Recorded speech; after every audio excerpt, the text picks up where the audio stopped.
meeting is about, is to share with you a little more information.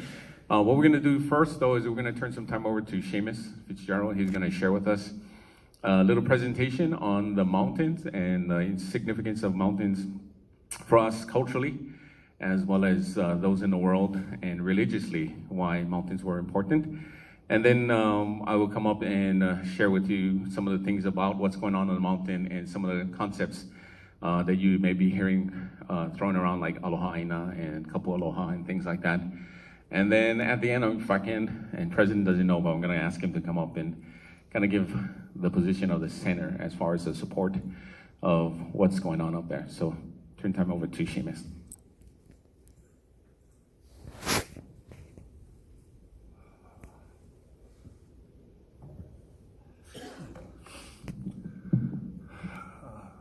Tēnei au kato hōkai, ne tuku tapua kato hōkai, nuku kato hōkai, rangi kato hōkai, toa tūpuna, tāne nui ā rangi, piki te aki ai, ki te rangi tūhāhā, ki te tihi o manono. I roko hanga o tū rā ko i o matua kore. I riri hoa ngā kete o te wānanga, ko te kete tua uri, ko te kete tua te, ko te kete aro nui. Ka tiritiri e ka papaua papatua, nuku ka puta te ira tangata, ki te whai ao, ki te ao mārama, tihei mauri ora. Ko te kupu tuatai ki te atua, nāna nei ngā mea katoa I hanga, I o nui, I o rō, I o take, I o te wānanga tēnā koe e pā. Ka huri ka whakaaro ki a rātou mātua tūpuna, rātou tai atu ki tērā taha o te wharangi rauangi, ki te pairau whakamutunga, haere ki te ngā aka tāwhaki, piki te aki ai, te toihuare wā te ara tia o tāne. Haere, o taku rangatira, ho niwhai, te pauwhirina ki oine kōrero, moi tō moingaroa. Ngā tangata whenua o enei mautere, ngā kanaka Māori, te pūtaki o te mana. Kei raro I tō mana e tuake nei au. I kore e mutu aku mihi, ki ngā maunga whakahirihira, o ko laoloa, o waianai, hale aka lā, ka vai kini, kamakau, hua lalai, mauna loa, mauna wāke, tūtonu. Huri noa ki te whānui, tēnā koutou, kia ora tātou katoa. It's important for me as we stand today in this setting to do 4 acknowledgements in my own native language. The first I acknowledge as our Creator for all that we have. I acknowledge our ancestors who are ever present. It is important for me as a Māori standing here on this day to acknowledge the people of this land, the Hawaiian people. In our culture as Māori, if you go into our meeting house and have a welcoming ceremony, you won't see a barrier, but there's a spiritual barrier we call a kōwhanga that splits that meeting house in our village here in the Polynesian Cultural Center in half. On one half is manuhiri, it's a side for the guests. The other side is for the tangata whenua. Tangata whenua for us in our culture have always been a sacred people because the first inhabitants of any land is the connection for the people back to Kia Kua, to God. The first people on the land. And so I stand under the mana of our Hawaiian people here today. My children, actually, I should introduce myself, right? My name is Seamus Fitzgerald. If you don't know me, I am Director of Talent Management here from Aotearoa, New Zealand. I have 6 hakahula kids who are Hawaiian. And my wife, Jalia Kikoa Kalani, I'm grateful for her being here with me today as I speak. But it's important for me to acknowledge the local people of this land, as we always should, as well as to acknowledge the mountains that stand here. That's part of protocol for generations, to acknowledge the mountains of our people. As Nauao mentioned, well, I want to thank Nauao for the invitation in Pomai. I also want to thank people like Kumu Keith and Auntie Gay and Uncle Sai and Uncle Bill Wallace and others who've taught me while I've been here since 1993 in the islands of Hawaii. I am a Māori. We are the youngest of all of the Polynesians. If you look through all the genealogy of the islands, will all link back to this place, to Hawaii, and Kumuhonoa, to the first man created. But with all the events that have taken place in these last 2 weeks with the Mauna, I've shared this presentation I'm going to share with you today 3 times. And the reason why I first shared this presentation was simply because I was hearing something amongst our workers that was hurting my heart. And what was being said was that Mauna care is sacred to Hawaiians. Why that hurt my heart is because I wondered if we understand that Mauna care is sacred to all of us. And we living here are in support of our tangata whenua, our Hawaiian people. But I've also wanted to answer a question or address an issue. Is Mauna care important to God? To Kia Kua? And we'll discuss this morning. I'm going to be turning around a lot because I can't remember what's on the screen half the time. But here's a question for us today. Are we Mauna care? Our guests come and ask us about that all the time here at the Cultural Center. And one of our parts of our mission statement states clearly that we are to contribute to the educational development of all and personal growth of all people at BYU Hawaii and the Polynesian Cultural Center. And that's part of the reason why we're here today. Hopefully for those of us as employees that you can have answers of what you could say to people as you get asked every day.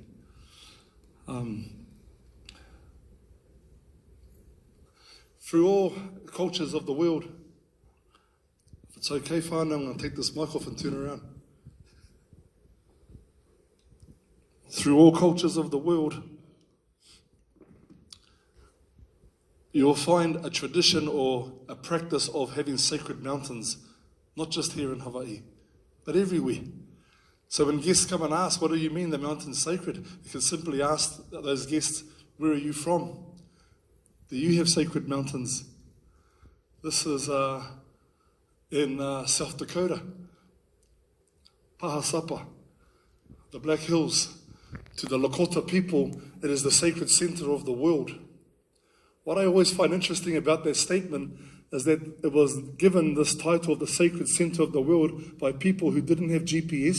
They weren't carrying around smartphones. There was no satellites in the heavens. But I want you to take some time today to look at a map of the United States and see where those mountains are located. The sacred center of the world.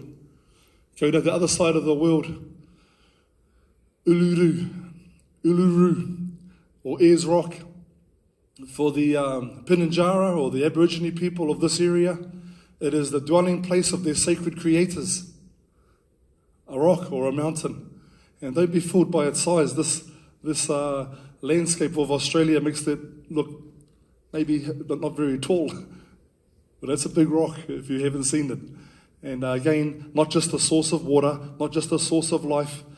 Although if you do have a chance to go there, there's a lot of snakes, so be careful. All right?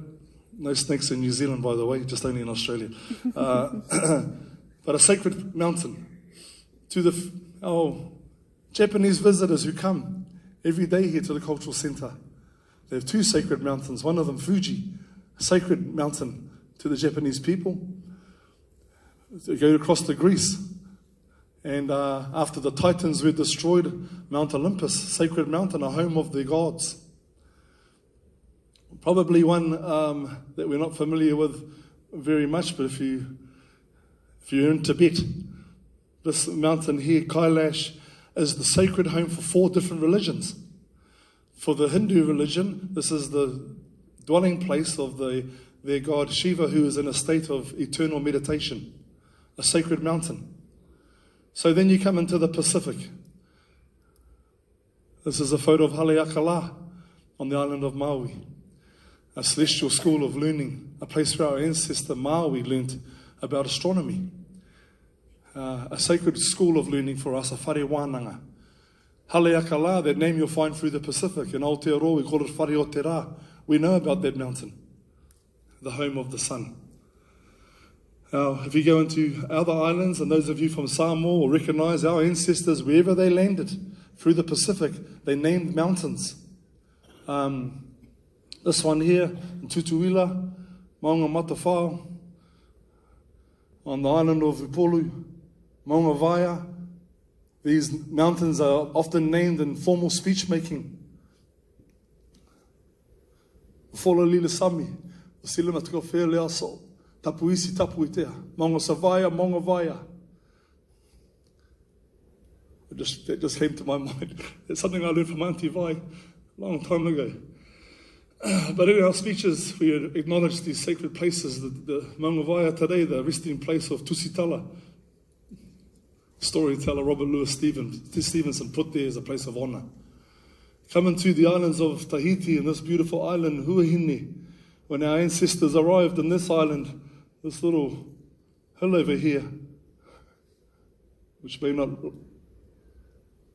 look like much, but probably one of the first mountains our ancestors climbed up. They called it Maua Tapu, literally meaning sacred mountain. So through the Pacific, you'll find this tradition, and it's no surprise to me then, when our ancestors landed in Aotearoa, New Zealand, they named their mountains. There's over 100 mountains, and mountains belong to tribes, they belong to people. Actually I should change that. They don't belong to people. The people belong to the mountain. This is, though, before we go to Aotearoa, Maungaroa, Uncle Danny from the Cook Islands, Rarotonga, talked about Maungaroa as a connection between all of us. Maungaroa, there's a rock actually here in the Cultural Center.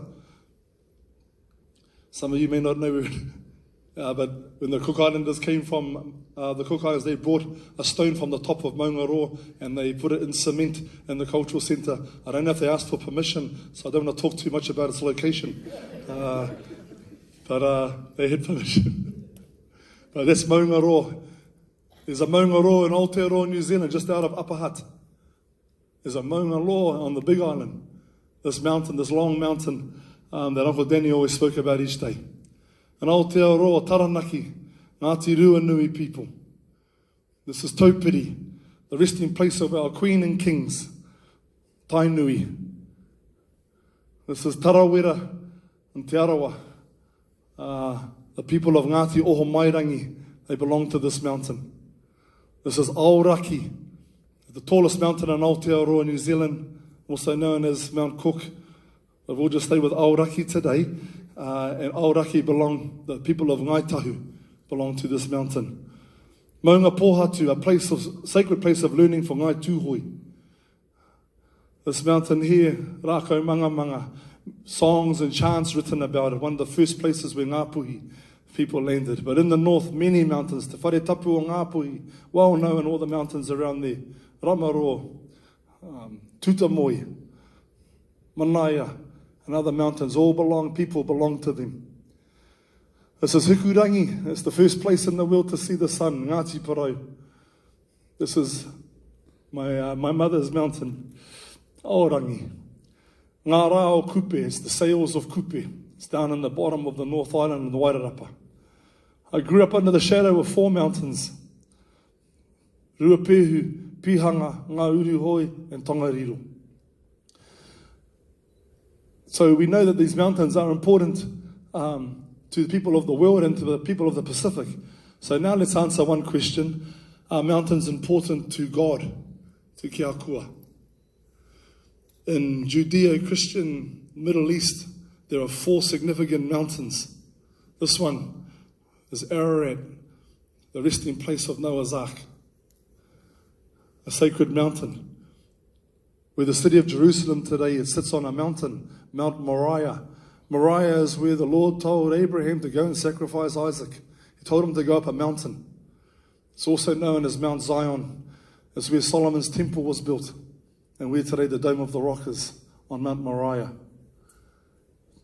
This is Tabor.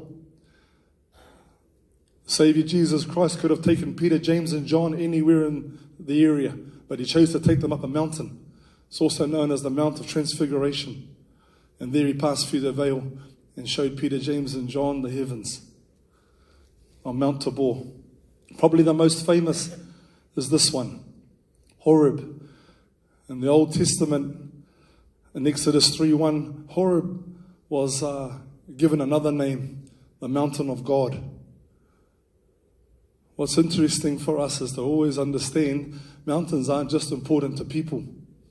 the first temple ever on this earth was a mountain.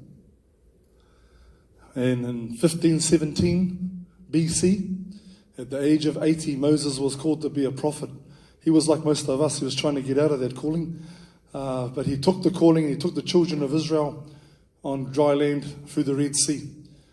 Moses was one of those people who we call in our culture tautangata. He was without identity because he'd been raised Egyptian. He went to their schools, he spoke their language, he was in their government, he ate their food.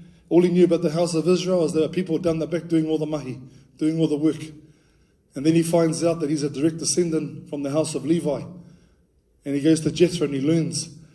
And then he takes the children of Israel to this mountain. And in the Old Testament, Horeb or Sinai, Exodus 19:12, the Lord makes the mountain sacred. He makes it sacred. There's 2.5 million at the bottom of this mountain, and he tells them if you touch the mountain, you die. So they don't touch the mountain. But Moses then takes 70 elders, Aaron, his sons, and they go partway up the mountain. They leave behind Ranginui, or the telestial, and they move into Rangituhaha, the terrestrial. And there he tells those 70 elders to pray, to offer prayer for him, and to wait there until he returns. And we know he went for 40 days. But he told them to wait there for him until he came back. He and Joshua went to the top of the mountain, to the Tiki Tiki Orangi, to the celestial. And we see the movements that we can understand that the Lord's first place of temple worship on the world was a mountain. Up at the top, the Lord tells Moses something that he told him each time he got to the top of the mountain. Tangohi o hu, remove the shoes from your feet. He wahi kapu tēnei. Because the land you're on is sacred. Wahi kapu. Remember that word. Right, we're talking about that. I always find it interesting when Māoris walk into a meeting house, any meeting house in the world, we remove our shoes because we understand we're going into the Tiki Tiki Orangi. Or was it just a coincidence that we take our shoes off? At the top of the mountain, he gets the 10 Commandments, but he also learns how to make the second temple.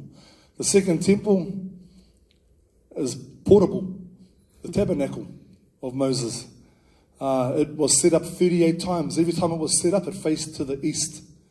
East has always been an important direction for our people. All of our meeting houses in Aotearoa, our whare wānanga, our places of learning, our urupa, our cemeteries, all face the east. Is that a coincidence? Or did someone tell us to do that? The tabernacle 38 times was set up. The front door was about 30 feet wide. And you were told if you didn't get invited to walk inside and you walked inside, you died. So I don't think many people walked inside. In fact, it's interesting for me because there's a few marae back in New Zealand I wouldn't walk into either without an invitation because you could possibly die as well. That was a long time ago. But in here, it was set up the same way as the mountain. There was a rangi nui, rangi tūhaha, tiki tiki o rangi. And the highest part of this tabernacle, there was an altar. A tuahu was built there. And our children of Israel, 2.5 million, they camped around that for many years as they moved, waiting to be taken into the promised land. It would have been an interesting experience when I think about this because all of these tents, as the artist has depicted, are in family groups. In the middle is the temple, the tabernacle. When Captain Cook arrives in Aotearoa, all of the meeting houses in the marae are in the middle of the village. Go into the islands of Samoa, the Malaya is in the middle of the village. Go into Tahiti and the family marae, we're in the middle of the village. So, and is that a coincidence? You have to think about that one. Why I want to talk about this is that when our ancestors came to Aotearoa, like I mentioned earlier, we are the youngest. I don't know if you believe in carbon dating, sometimes I'm not sure. But carbon dating, but more importantly, our genealogy puts us in Aotearoa between 900 and 1200.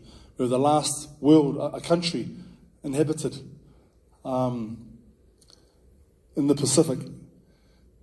And so we brought with us traditions that we had learnt from our ancestors. We brought traditions to Aotearoa that we learned here in Hawaii and in Tahiti and in the Cook Islands. We landed in Aotearoa, and in this tradition, we had over 40 canoes. Each of those canoes had a captain, each of them had a priest, a tohunga. Ask any Māori, what's your canoe? And they'll know who the captain was and who the priest was on their canoe. Why that waka? Why I share that is because when the canoes landed in Aotearoa, they set up schools of learning, schools of celestial learning. And often these places were put in the tops of mountains. An example, here's a quick photo, and here's the names of the canoes, here's the names of the schools of learning and the tohunga, or the priest that taught there. I knew Sonny was going to be here, so I put this photo up here of her mountain, Nuku Taurua. The tohunga there was Ruawharo. The first words that I said this morning when I stood up, tēnei au, those are the words of Ruawharo. A karakia that's been passed down through generations from him, from that school of learning in Mahia. In these schools of learning, many things were passed on to do with the heavens. Now, I wanted to just quickly talk about an ancestor of our president, our tumuaki, President Grace, and share a story with you about what he did when he landed in Aotearoa. This has been passed on through song and chant, oral traditions. But when the Te Arawa Waka arrived, Ngāti Roirangi brought with him 5 stones from Tahiti. He brought those stones, and isn't it interesting, even to this day, when our va'a travel, they take stones from their mountains and they place it on the new land, connecting those lands together again, reconnecting genealogy. Now, Ngāti Roirangi lands on Te Arawa Waka, and just out from Moiho, he places a rock there, calls it Te Piti o Te Kupunga Taramai Nuku. Goes into Moiho, lays another stone there, and he names it Tuka Whakaaria Ngāti Roirangi. Goes across to the Hauraki, and over here, he lays a stone and he calls it Tukatea. The river there he calls Awa o Te Atua, the river of God. Then he goes down to Lake Rotorua, he places another stone down there, he calls it Tukapaore. And then he climbs up one of the highest mountains in the central plateau of Aotearoa, New Zealand, and he puts a stone on there and he calls it Ngā Uru Hoi, named after his servant. And what's he doing? Is this something that he thought about while he was on the canoe and thought, this will be awesome on my Snapchat? Or I'll put this on Facebook, it might go viral. Is that what he was doing? Why was he placing stones around? Was it something that he was thinking about just to mark out tribal territory? Or was there something else? If you go back to the Bible again, to the Old Testament, and in Joshua 24, 27, I won't read the whole thing, but in verse 27, and Joshua said unto all the people, behold, this stone shall be a witness unto us. For it hath heard all the words of the Lord which he spake unto us. It shall therefore be a witness unto you, lest ye deny your God. So, what we understand and learn, hot in here, is that Ngāti Roirangi was laying these stones as witnesses. He was giving thanks to God. Like I mentioned today, when we carry rocks around, even to this day, they're witnesses. And we thank our Creator for the safe arrival. We thank him also for the land that's been given. Ngāti Roirangi wasn't finished. He then went up the highest mountain on the northern end of the lake, Tauhara, and he built an altar. What is a Māori doing building an altar on a mountain? As soon as he arrives in the central plateau of Aotearoa, the first time he stepped foot on that mountain, he built an altar. And he called that altar Te Ikatere. Then he went down to Taharepa and he built another altar. And he called that Te Tuahu o Ngāti Roirangi, Ngāti Roirangi's altar. Then he went down to Taharepa and he built another altar. He called it Hawaiki. Went to Hātepe, built another altar. He called that Ihuporo. And then he went up to the Mauna Tapu, the sacred mountain of the Tūwhare Tō people today, Tongariro. And he built another altar. He called it Tongariro. Then he went out to the coast, to Motiti Island, and he built another altar and set up a school of learning. I always, when I hear this story, and I've heard it, I've grown up under the shadow of those mountains, Tongariro, and hearing this story, you wonder, why is a Māori doing this? Why are Polynesians going from island, climbing the first mountain that they see that has predominant height, and build altars? This history here has been passed on for many years. But if you go to Deuteronomy, you'll know the same thing here, that altars of stone were built and burnt offerings were given as Joshua and his people were moving, giving thanks again. I'll share with you a short chant. Ka noho nei au ka titiro ka whakaarongo ki ngā tai e pare ana ki te awo o te atua e urunga maira o ngā tūpuna.